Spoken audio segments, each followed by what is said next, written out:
कहते हैं इतिहास अपने आप को दोहराता है और शेयर बाजार में तो भैया इतिहास हर बार ही दोहराता है। हर 4-5 साल में बाजार अपने आप को दोहराता है और बाजार का भी ये दौर चल रहा है कि 40% घट गया निवेश इक्विटी इन्वेस्टमेंट से, यानी कि लोगों का इक्विटी मार्केट से भरोसा अब हट रहा है। अभी पूरा डिटेल इसका समझाऊंगा, क्या क्या हुआ है, कैसे कैसे हुआ है, क्यों हुआ है। लेकिन एक चीज़ समझिए कि पिछला 2 साल, लगभग 2 साल, सितंबर 2024 ने मार्केट अपना ऑल टाइम हाई बनाया था। आज भी हम उसी के आसपास घूम रहे हैं, यानी कि पिछले 2 साल में एक तरीके से देखा जाए तो इन्वेस्टर्स ने कुछ भी पैसा नहीं कमाया, कुछ भी नहीं। 2 साल में कहीं और डाला होता तो कुछ और खेल हो जाता। क्यों घबरा रहे हैं इन्वेस्टर्स, क्यों पैसा निकाल रहे हैं, क्यों इक्विटी से मोह भंग हो गया है? आज जरा डेटा देता हूं आपको, कुछ इंटरेस्टिंग डेटा। अच्छा देखो, सबसे पहले ये दिखाता हूं, ये एमफाई इंडिया का डेटा है। ये शीट आप भी डाउनलोड कर सकते हो एमफाई इंडिया की उस पर जाकर के। ये डेटा दिखाता हूं आपको, ये सारे इक्विटी फंड्स हैं। इक्विटी फंड्स की एक लिस्ट है लंबी चौड़ी, आपको दिखने रही होगी तो जूम कर लेना आप। ये सारे इक्विटी फंड्स मिला करके ये 2025 में, जुलाई 2025 तक का डेटा है। ये जुलाई 2025 में जो कलेक्शन हुआ था 22,000 करोड़ का इनफ्लो हुआ था। 22,000 करोड़ सारे इक्विटी फंड मिला के। इसमें मल्टी कैप फंड है, लार्ज कैप फंड है, मिड कैप फंड है, स्मॉल कैप फंड है। इक्विटी फंड की बात कर रहा हूं, जिस इक्विटी फंड से 40% पैसा अब घट चुका है, इन्वेस्टमेंट घट चुका है। कितना था? 42,000 करोड़। कब की बात कर रहा हूं? 2025 जुलाई की बात कर रहा हूं मैं। अब 2026 की बात कर लेता हूं, जनवरी, मोटा मोटी अगले साल की बात कर रहा हूं, करंट ईयर की बात कर रहा हूं। वो 41,000 करोड़ सिर्फ 24,000 करोड़ रह चुका है। ये सारे इक्विटी फंड मिलाकर के सिर्फ 24,000 करोड़, मोटा मोटी 40% कम हो गया पिछले साल के मुकाबले। तो आपको क्या लग रहा है? भरोसा नहीं कम हो रहा? लोग हट नहीं रहे? अरे आप खुद देखो ना, आपके जान पहचान में बहुत सारे लोग होंगे जो अब कहने लग गए होंगे कि भैया स्टॉक मार्केट सच में जुआ है, पैसा उसे बनता नहीं है, फालतू चीज है। लोग खामखा हवा बना के रखते हैं। कभी किसी ने कमा लिया, कोविड के बाद तो कमा लिया, अब कोई नहीं कमा सकता शेयर बाजार से। ऐसी बातें होने लग गई, होंगी आपके आसपास भी, और अभी आलम यही चल रहा है। ठीक है, तो 1 साल में इक्विटी इन्वेस्टमेंट तो घट गया है भैया। आप वही चीज मैंने यहाँ पर चार्ट भी दिखाया है, 42,000 करोड़ से लेकर के 24,000 करोड़ कैसे तड़ तड़ तड़ तड़ तड़ तड़ ये डेटा गिरता जा रहा है। ये डेटा मैंने एमफाई का डेटा, फिगर्स इन करोड़। अब रीजन क्या है? देखो होता क्या है कि इन्वेस्टर्स में ना 2 तरह की कैटेगरी होती है। एक तो इंस्टीट्यूशनल इन्वेस्टर्स, जो बड़े इन्वेस्टर कहते हैं, जो 1000 करोड़, 500 करोड़, 10,000 करोड़ में खेलने वाले लोग होते हैं। एक हम आप जैसे लोग होते हैं जिनको 5,000 रुपये महीना, 10,000 रुपये महीना SIP करना है या लमसम भी करना है, किसी स्टॉक में भी डालना है, तो हमारे पास 10, 20, 50,000 या लाख 2 लाख से ज्यादा एक बार में डालने के लिए नहीं होता। तो इसको हम रिटेल इन्वेस्टर कह देते हैं, और जो बड़े पैसे वाले हैं उसको इंस्टीट्यूशनल इन्वेस्टर कह देते हैं।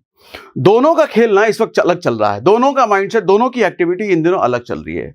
आप देखो हो क्या रहा है, कोविड के बाद एक बाढ़ आया इन्वेस्टर्स का। क्यों बाढ़ आया? कि कोविड के इमीडिएटली बाद जहां निफ्टी 12,000 13,000 पे गिर गया था, शायद 8,000 के आसपास में गिर गया था, वो एकदम तड़ाक से भैया 15,000 16,000 20,000 गया, मतलब 2 गुना 2.5 गुना। तो होता क्या है कि मार्केट में जब कुछ लोग ऐसे दिखते हैं ना कि बहुत पैसा बना लिया भैया शेयर बाजार से, बहुत कमाई हो गई, डबल ट्रिपल हो गया, तो कुछ लोगों को देख करके बहुत सारे लोग आते हैं। एक आदमी ने पैसा कमाया तो एक आदमी को देख करके पीछे 100 लोग आएंगे, उस 100 को देख करके 1000 10,000 लोग फिर आएंगे। तो ये बाढ़ आया था। अब अभी क्या हो रहा है, वो 100 लोग जो नहीं कमा पाए पिछले 2 साल में, वो ना कमाने वालों की खबर को देख करके, उन ना कमाने वालों को देख करके वो 1000 लोग विचलित होंगे, वो पीछे हटेंगे, वो इन्वेस्टमेंट रोकेंगे या इन्वेस्टमेंट निकालेंगे। तो आप इसको कह सकते हो कि बोर हो गए भैया इन्वेस्टर, 2 साल से मार्केट देख रहे हैं, कुछ हो ही नहीं रहा, कुछ हो ही नहीं रहा। अब यहाँ पे लोग बातें करने लोग हैं, FD बढ़िया भैया, सरकारी स्कीम बढ़िया, बहुत बढ़िया, शेयर बाजार से तो कुछ भी नहीं बनता। और बात सच भी है कि 2 साल से रेंज बाउंड चल रहा है मार्केट।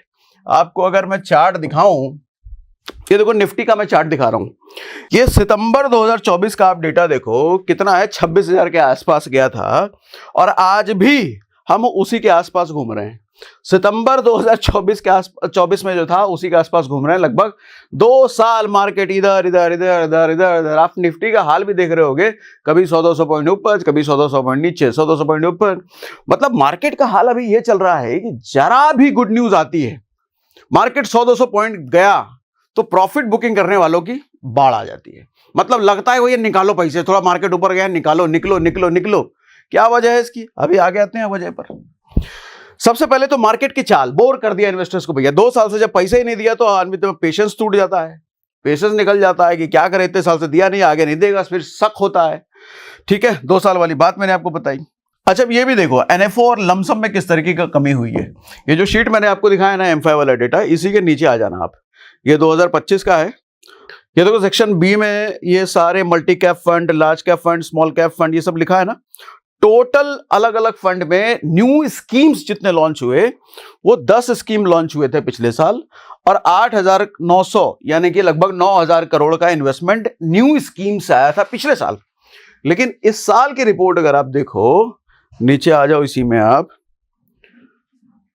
सब टोटल ऑफ बी कितना था, 8 नहीं 8 था कि 10 था, 10 था ना। 10 में 9,000 करोड़ का कलेक्शन किया था।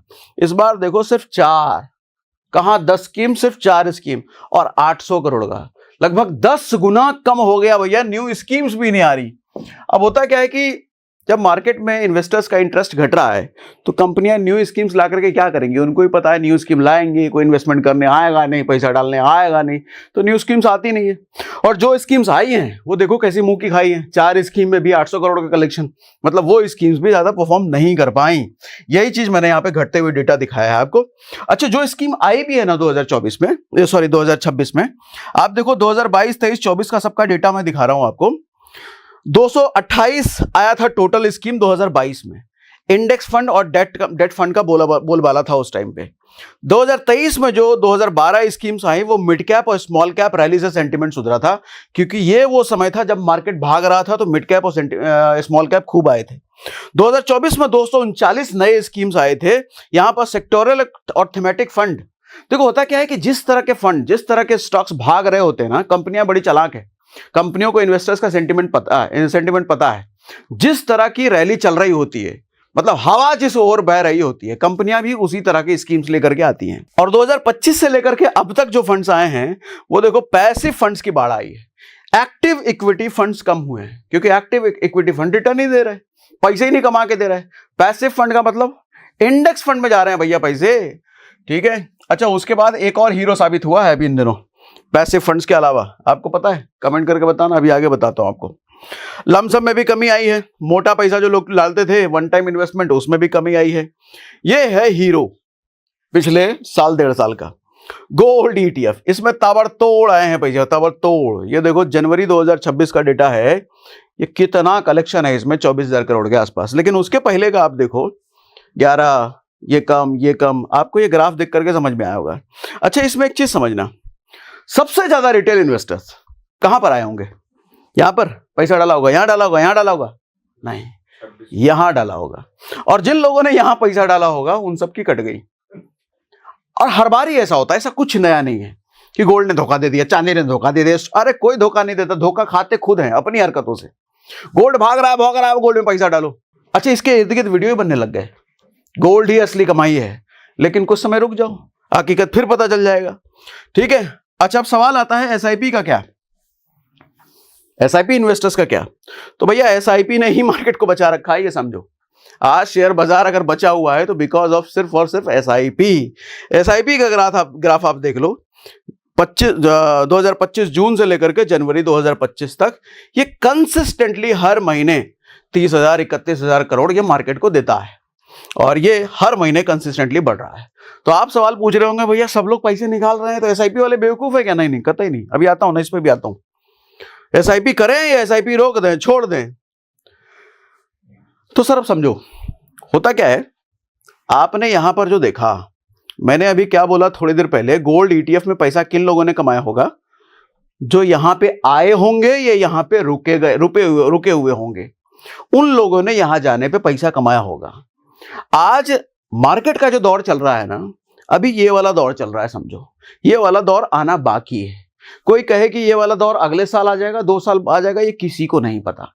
और मेरी पर्सनल फीलिंग तो बताओ ना, ये चचा जब तक है, ये चचा, कौन चचा की बात कर रहा हूं? वही चचा बढ़ के, ट्रम्प चचा। अगले 3 साल इनका पीरियड और है, तो अगले 3 साल तक मैं बहुत ज्यादा बुलिश नहीं हूं स्टॉक मार्केट को लेकर के, क्योंकि इसकी कोई भी खबर मार्केट की हालत खराब कर देती है, इसका कोई भी अपडेट खराब कर देता है। तो अगले 3 साल तक तो मुझे ज्यादा भरोसा नहीं है, ऐसा मुझे लग रहा है। लेकिन हाँ, लॉन्ग टर्म में 5 साल, 10 साल, 20 साल में मैं भारत को लेकर के हमेशा बुलिश हूं।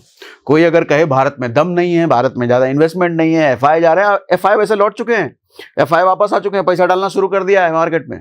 अच्छा ये, लेकिन इसकी भी खबर महीने 2 महीने बाद आएगी, एफआई इतने दिन से इतना पैसा डाल दिया। ठीक है, तो लॉन्ग टर्म में आप अगर इंडियन हो, भारतीय हो, तो भैया हमेशा बुलिश रहो, क्योंकि भारत बर्बाद नहीं हो सकता। भारत शॉर्ट टर्म के लिए पीछे जरूर हो सकता है, भारत की लुटिया डूब नहीं सकती।